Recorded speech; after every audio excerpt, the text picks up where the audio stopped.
روس سے تیل خریدنے پر کوئی پابندی نہیں۔ سابق وزیر خزانہ شوکت ترین کا کہنا ہے امریکہ سے ڈرے ہوئے ہیں، جو کہتا ہے روس سے ڈیل نہ کرو۔ بھارت اور یورپی ممالک روس سے سستا تیل خرید رہے ہیں۔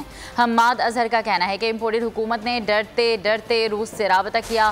بھارت نے روس سے سستا تیل خرید کر پیٹرول کی قیمتیں کم کی۔ سری لنکا بھی معاشی بحران ختم کرنے کے لیے روس سے تیل خریدے گا۔ مزمل اسلم کا کہنا تھا، جب پڑوسی ملک سستا تیل روس سے لے رہا ہے تو ہم کیوں نہیں؟ یہ کہہ رہے ہیں عالمی طاقتیں اجازت نہیں دیں گی تو ہم نہیں لیں گے۔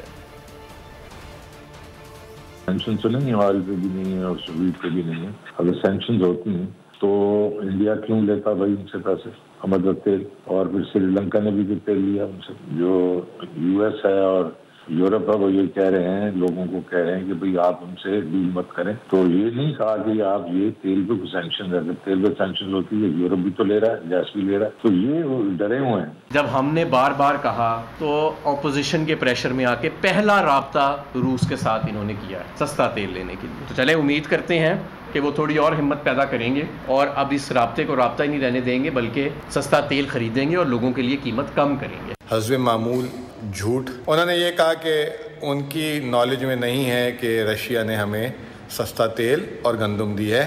رشیا سے ہم گندم خود لینے جا رہے ہیں کیونکہ اس پہ پابندی نہیں ہے۔ تیل پہ جو ہے اکنامک سینکشنز ہے، تو ہم اگر وہ سستا بھی دیں گے تو نہیں لیں گے۔ مطلب کس طریقے کے لوگ ہیں، جب آپ کا پڑوس ملک جو ہے وہ تیل لے رہا ہے اور اس کی 10% اب تیل کی جو ضرورت ہے وہ رشیا پوری کر رہا ہے، جو آج سے چند مہینے پہلے وہ 3% لیتا تھا، اور اس نے صرف 2 مہینے میں $2 ارب اپنے ملک کے بچایا اور عوام کو جو ہے 25 روپے لیٹر پیٹرول سستا کیا۔ اور آپ کہہ رہے ہیں کہ اگر عالمی طاقتیں ہمیں اجازت نہیں دیں گے تو ہم نہیں لے سکیں گے۔